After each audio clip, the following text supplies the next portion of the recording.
پیٹ پہ لے جا کے بٹھا دیا، انہیں خود ہی پتہ نہیں اسلام کے بارے میں۔ اس لیے آج ضرورت ہے کہ آپ تعلیم حاصل کرو، اور جلسے میں آیا کرو تو صرف اس مقصد کے لیے آیا کرو کہ ہمیں کچھ نہ کچھ آج یہاں سے دین کی تعلیم لے کے جانا ہے۔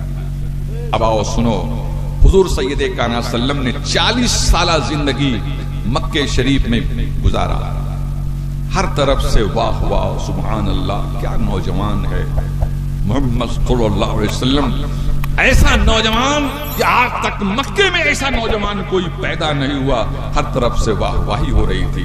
اب حضور سید کائنات صلی اللہ علیہ وسلم خلوت پسند ہو گئے اور غار حرا کی تنہائی میں جا کر اللہ کے رسول صلی اللہ علیہ وسلم تھوڑے دنوں کے لیے توشہ لے کر جاتے اور غار حرا میں جا کر محو عبادت رہتے، یہاں تک کہ ایک دن جبریل علیہ السلام آ گئے اور جبریل علیہ السلام کہتے ہیں اقرا، بولے سب لوگ بولے اقرا، پڑھیے سب لوگ اقرا، سب لوگ پڑھیے، بولیے اقرا، اقرا، پڑھیے پڑھیے اقرا، اقرا، اقرا، پڑھانا پڑے گا لوگ،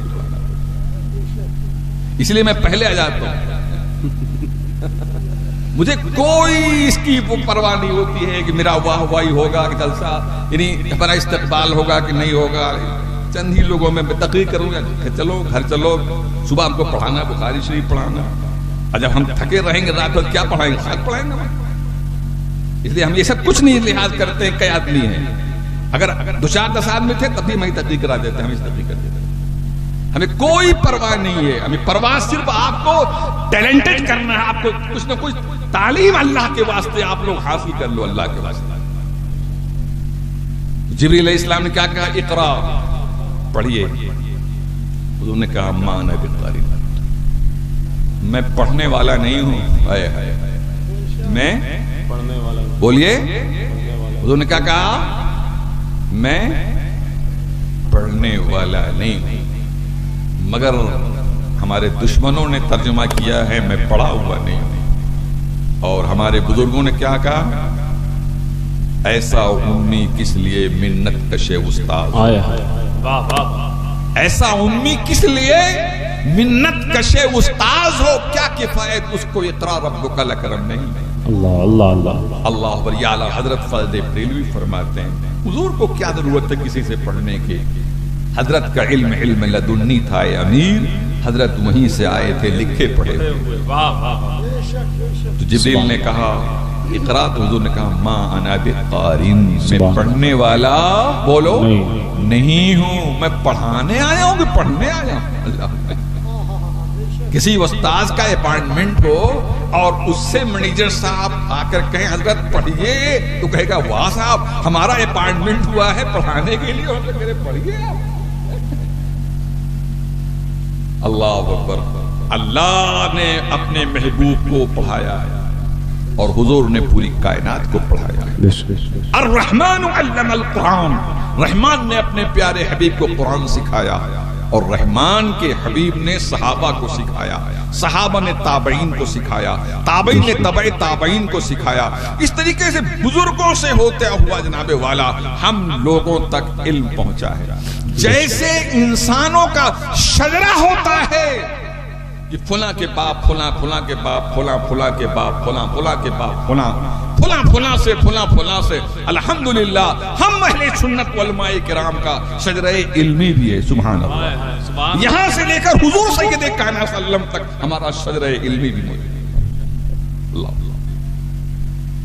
تو حدیث شریف میں آتا ہے جبریل نے حضور کو پکڑا، فغطنی، حضور فرماتے ہیں مجھ کو بھینچا اور پوری طاقت لگایا، جبریل نے پوری طاقت لگایا، فارسلنی، پھر مجھ کو چھوڑا، ثم قال اقرا، پھر کہا پڑھیے، تو حضور نے کہا ما انا بقاری، میں پڑھنے والا نہیں ہوں۔ تیبارہ ایسے ہی ہوا، اور پھر اس کے بعد اب تک جبریل اقرا اقرا کہتے تھے، اور اب کی مرتبہ جبریل کہتے اقرا بسم ربک الذی خلق، تو حضور پڑھنا شروع کر دیے، جب تک صرف اقرا اقرا کہتے رہے تب تک مصطفیٰ نہیں پڑھتے رہے، اور جب جبریل نے کہا اقرا بسم ربک الذی خلق خلق الانسان من علق اقرا وربک الاکرم تو حضور پڑھنے لگے۔ الحمدللہ۔ حضرات ایک سوال پیدا ہوتا ہے کہ جبریل علیہ السلام حضور کو پکڑ رہے ہیں اور حضور سے سینہ میں سینہ ملا رہے ہیں اور پوری طاقت آزمائی کر رہے ہیں، جبریل یہ کیا کر رہے ہیں؟ یہاں حضور کے سینے کی طاقت معلوم کر رہے ہو، کیا ضرورت ہے؟ ہاں، معاملہ یہ ہے جبریل جانتے ہیں کہ جو قرآن میں لے کر اترا ہوں اس قرآن کا بار بوجھ دنیا کا کوئی پہاڑ نہیں اٹھا سکتا ہے۔ بے شک بے شک، قرآن کا وہ بار گنا ہے جلال رب کا کہ کوئی پہاڑ اس کو اٹھا نہیں سکتا ہے۔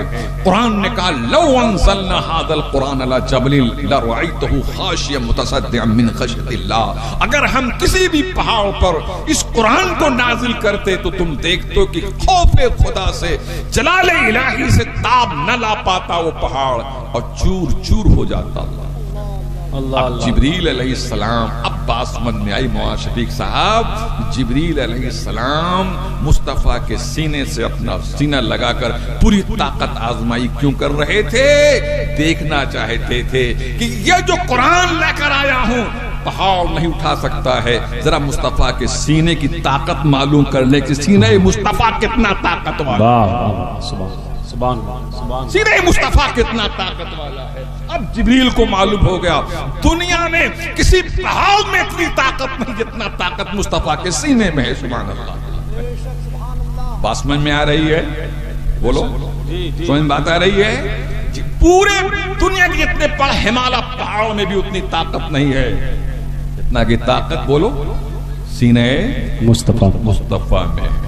اب ترجمہ سنو، اقرا بسم ربک، پڑھو اپنے رب کے نام سے، الذی خلق، جس نے پیدا کیا، خلق الانسان من علق، انسان کو خون بستہ سے پیدا کیا، اقرا وربک الاکرم، پڑھیے آپ کا رب بہت نوازنے والا ہے، الذی علم بالقلم، جس نے انسان کو قلم کے ذریعے سے علم دیا، علم الانسان ما لم یعلم، انسان کو وہ سب سکھایا جو انسان نہیں جانتا۔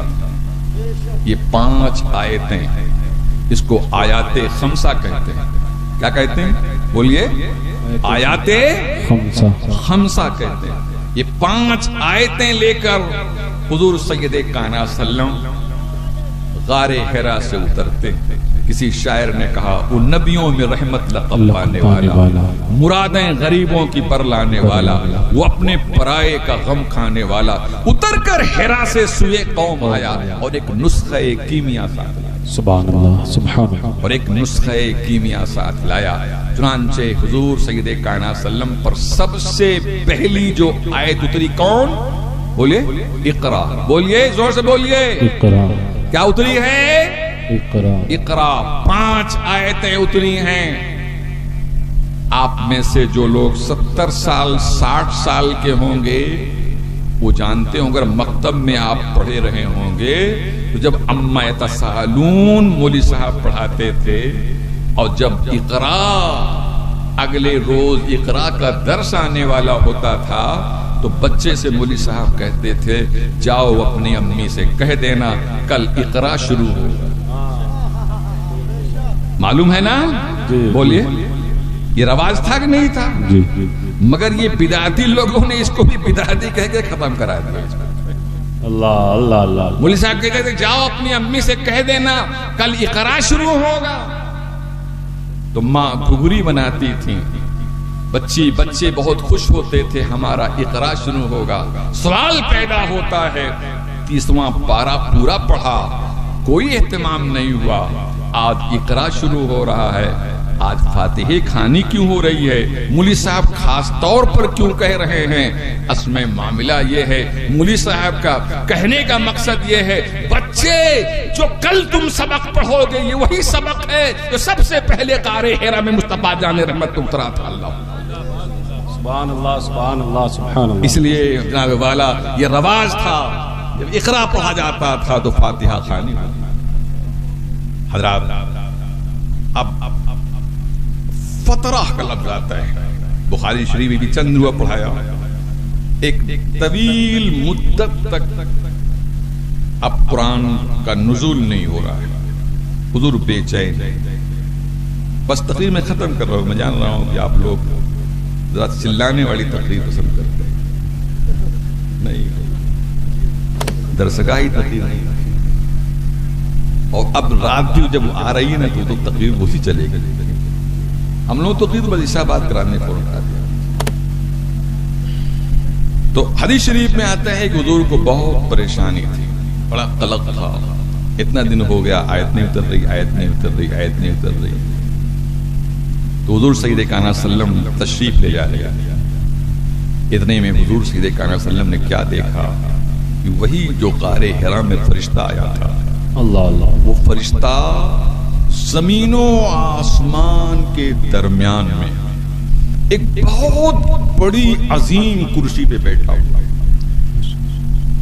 وہی فرشتہ یعنی جبریل کہاں بیٹھا ہے بولے؟ زمین و آسمان کے درمیان میں اتنی بڑی کرسی ہے کہ پوری زمین و آسمان کو گھیرے ہوئے. اللہ اللہ اللہ. اب حضور سید کائنات صلی اللہ علیہ وسلم گھر آئے اور اپنی شریک حیات حضرت خضر الکبریٰ سے کہتے ہیں زملونی زملونی, چادر اڑاؤ چادر اڑاؤ. اللہ اللہ. گھبراہٹ ہے. یرجف فؤادہ, حدیث شریف میں آتا ہے سرکار کا دل اچھل رہا تھا سبحان اللہ بتقاضۂ بشریت ناجے والا. حضور سید کائنات صلی اللہ علیہ وسلم فرماتے خشیت علی نفسی, میں اپنے آپ پہ ڈر گیا ہوں. زملونی زملونی, مجھے چادر اڑاؤ مجھے چادر اڑاؤ. حضرت الکبریٰ نے چادر اڑا دیا. اب ذرا انداز دیکھو رب اپنے محبوب سے کتنی محبت فرماتا ہے. اپنے محبوب کی اداؤں کو ملحوظ رکھ کر وہ جملے استعمال فرماتا ہے. فرماتا یا ایھا المزمل, اے کمبل پوش, اے چادر اوڑھنے والے, اے چادر اوڑھنے والے. یعنی اللہ تعالی اپنے محبوب کو انہی اداؤں سے یاد کرتا ہے محبوب جس حیت میں ہوتا ہے. محبوب جس حالت میں ہے محبوب کو اسی لفظوں سے یاد کرتا ہے اللہ تبارک تعالی. یا ایھا المزمل, پھر کہیں کہتا یا ایھا المدثر, اے کمبل پوش, اے بالا پوش, قم, اٹھئے. سبحان اللہ. ہم لوگوں کو اس پہ غور کرنا چاہیے. جیسے بخاری سے پڑھایا تھا نا تو اپنے طلبہ کو بہت پھٹکار لگائی تھی. سن رہے ہو اللہ تعالیٰ کیا کہہ رہا ہے اپنے محبوب سے؟ قم, اٹھئے. آرام کا ٹائم نہیں ہے. اللہ اللہ اللہ. اللہ کو حق ہے کہ اپنے نبی کو تنبیہ بھی کرے. تو ہم کو بھی تنبیہ ہونا چاہیے. ہم لوگ کہنے نہیں ابھی جلسہ چلے گا, ہم آرام کریں گے. یہاں حضور آرام کر رہے ہیں تو خدا کیا کہہ رہا ہے؟ قوم, اٹھو. آرام نہیں کرنا ہے. 23 سال میرے محبوب مکے اور مدینہ اور بطحا کی گلیوں میں تبلیغ دین کرنا ہے. پتھر بھی کھانا ہے, گالیاں بھی لہو لہان بھی ہونا ہے. اے میرے محبوب تم لیٹنے کے لیے نہیں آرام کے لیے نہیں آئے ہو. اللہ اکبر. چلو اٹھو میرے محبوب. قم فانذر, اٹھو میرے محبوب, چلو تبلیغ کرو, لوگوں کو جہنم کے عذاب سے بچاؤ, جنت کا باشی بناؤ, جہنم سے لوگوں کو نکلواؤ. میرے محبوب آرام کرو گے تو لوگ جہنم میں رہ جائیں گے. اللہ اللہ. پارے میرے رب اپنے بندوں سے کتنی محبت کرتا ہے, اور اس کا محبوب بھی اپنے رب کی ان فرمان کو کیسے فالو کرتا ہے. حالانکہ پریشان ہے محبوب, مگر جب قرآن کی آیت اترتی ہے قوم اٹھ جاؤ, بستر چھوڑ دو. حضور اٹھ گئے. رب کیا فرمان ہے؟ قم فانذر, اپنے رب کے عذاب سے ڈراؤ. وَرَبَّكَ فَكَبِّرْ، اپنے رب کی بڑائی بیان کرو۔ یہ بت پرستی کا جو ماحول مکے میں لوگوں نے بنا رکھا ہے، لات و حبل کی جے جے کار ہو رہی ہے، یہ میرے محبوب تم کہہ دو اللہ اکبر اللہ اکبر اللہ اکبر کی صدائیں بلند کرو، اللہ اکبر۔ وَرَبَّكَ فَكَبِّرْ وَثِيَابَكَ فَطَهِّرْ، اپنے کپڑے کو پاک صاف رکھیے، وَالرُّجَ فَحْجُرْ، اور بت سے دوری بنا کے رکھیے۔ حضرات، آج علماء کی یہ ذمہ داری ہے کہ آرام کو بالائے طاق رکھیں۔ بیمار ہیں تو چلو ٹھیک ہے، لیکن نوجوان کہتا ہے ہم آرام کریں گے تو ہمیں بہت غصہ آتا ہے۔ آرام نہ کرو، کام کرو۔ اگر نبی کی نیابت کا تاج تمہارے سر پہ رکھا گیا ہے تو آرام نہ کرو، بلکہ نبی کی سیرت کو اپناتے ہوئے تبلیغ دین کرو۔ اللہ تبارک تعالی ہم سبوں کو ان باتوں پر عمل کی توفیق عطا فرمائے۔ حضرات، اللہ کے واسطے اپنے بچوں میں تعلیم کو فروغ دو، اپنے بچوں کو پڑھاؤ، دینی تعلیم بھی اور دنیاوی تعلیم بھی، عصری تعلیم بھی اور دینی تعلیم بھی۔ آپ مکتب قائم کیجئے، ہر بچہ قرآن شریف پڑھ لے، نماز سیکھ جائے اور دینیات کی ضروری بات جان جائے۔ کم سے کم ابا مرے دادا مرے تو جنازہ کی نماز پڑھ سکے صحیح طور پر، ورنہ بقول کسی شاعر کے میری نماز جنازہ پڑھائی غیروں نے، میری نماز جنازہ پڑھائی غیروں نے، مرے تھے جن کے لیے وہ رہے وضو کرتے۔ میری نماز جنازہ غیروں نے اور مرے تھے جن کے لیے وہ رہے وضو کرتے۔